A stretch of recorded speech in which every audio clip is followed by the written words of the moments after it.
ഇപ്പൊ ഞാൻ എൻ്റെ ഓഫീസിൽ വർക്ക് ചെയ്യുമ്പോൾ ഞാൻ കാണുന്നുണ്ട് അവിടെ ഹയറിങ്, ഐ മീൻ നമ്മൾ ആൾക്കാരെ മാറ്റുന്നത്, അല്ലെങ്കിൽ ഓരോ ജോബിനും ഓരോ ടൈറ്റിൽ കൊടുക്കുന്നത്, അല്ലെങ്കിൽ കമ്പനിയിൽ നടക്കുന്ന പ്രോസസ്സുകൾ, ഇതൊക്കെ ഞാൻ കണ്ടുപഠിക്കുന്നതും ചെയ്യുന്നുണ്ട്.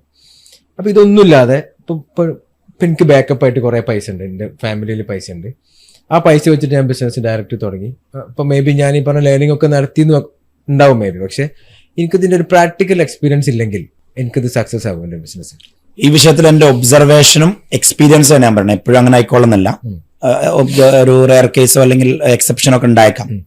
ഞാൻ 15 വർഷം ജോലി ചെയ്ത് ആ ഒരു എസ്പെഷ്യലി നല്ല സിസ്റ്റവും പ്രോസസ്സും ഒക്കെയുള്ള വെരി വെൽ എസ്റ്റാബ്ലിഷ്ഡ് ഓർഗനൈസേഷനിൽ ജോലി ചെയ്തിട്ടാണ് ഞാൻ ബിസിനസ്സിലേക്ക് കയറി. അതിന്റെ ഗുണങ്ങളും ദോഷങ്ങളും ഉണ്ട്. ബേസിക്കലി ഞാൻ ലേറ്റ് ആയിപ്പോയി, 40-ആം വയസ്സിലാണ് ഇറങ്ങുന്നത് എന്നുള്ളൊരു സംഭവമുണ്ട്.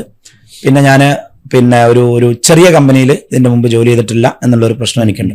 അപ്പം എൻ്റെ ഒരു വിസ്ഡം ആ വിഷയത്തിൽ ഒരു 45-ആം വയസ്സുകാരന്റെ ഒരു ഒബ്സർവേഷൻ എന്താണെന്ന് വെച്ചാൽ, ഒരു യുവാവിനോട് എനിക്ക് പറയാനുള്ളത്, അയാളൊരു ഡിഗ്രി ഇപ്പോൾ 20-ആം വയസ്സിൽ കഴിയല്ലോ, 20-ആം വയസ്സ് കഴിഞ്ഞാൽ നല്ല ഒരു ചെറിയ കമ്പനി കയറുക. ചെറിയ കമ്പനി, പക്ഷെ ബോസ് മിടുക്കനായിരിക്കണം.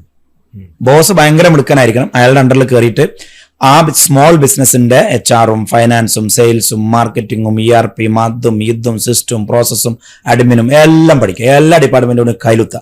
അവിടുത്തെ സർവകലാവല്ലഭനാവുക ഒരു 3 years 4 years ടൈം. എന്നിട്ട് നെക്സ്റ്റ് റെക്കമെൻഡേഷൻ ഒരു ബിഗർ കമ്പനിയിൽ ജോയിൻ ചെയ്യാം. Very system and process oriented ആയിട്ട് റൺ ചെയ്യുന്ന ഒരു കമ്പനിയിൽ ജോയിൻ ചെയ്യാം. എന്നിട്ട് അവിടെ നമ്മൾ നോക്കുന്നത് ബോസിനല്ല, അവിടെ കമ്പനിയുടെ പ്രോസസ്സിനെയാണ് നമ്മൾ നോക്കുന്നത്. എന്നിട്ട് ഒരു സിസ്റ്റം റൺ, ഒരു പ്രോസസ് റൺ കമ്പനി എങ്ങനെയാണ് ഓപ്പറേറ്റ് ചെയ്യുന്നത് പഠിക്കുക. അതിനും ഒരു 2 വർഷം 3 വർഷം എടുക്കാം. അപ്പൊ ഇയാളൊരു ടോട്ടൽ 5 6 7 വർഷം ജോലി ചെയ്തു. എന്നിട്ടാണ് നമ്മളെ ബിസിനസ്സിലേക്ക് കടക്കുന്നതെങ്കിൽ അയാൾക്ക് വിജയിക്കാനും സസ്റ്റെയിൻ ചെയ്യാനുമുള്ള സാധ്യത വളരെ കൂടുതലായിരിക്കും. അതിന് ക്ഷമ വേണം കേട്ടോ.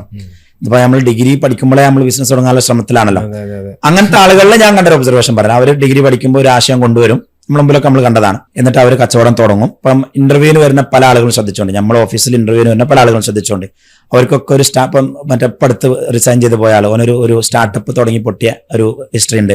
അതിന്റെ മുമ്പ് വന്ന ഒരാൾ, അയാൾക്ക് സ്റ്റാർട്ടപ്പ് തുടങ്ങി പൊട്ടി. അപ്പം അവരൊക്കെ ഈ ഡിഗ്രി കാലഘട്ടങ്ങളിൽ ഒരു സ്റ്റാർട്ടപ്പ് തുടങ്ങിയിട്ട് പൊട്ടി കടത്തിലായി തൂഫാനായി പിന്നെ സർവൈവലിന് വേണ്ടിയാണ് അവർ പിന്നീട് നമ്മുടെ കമ്പനിയിലേക്ക് വരുന്നത്. അപ്പോൾ ഒരു വെരി കോമൺ ആണ്.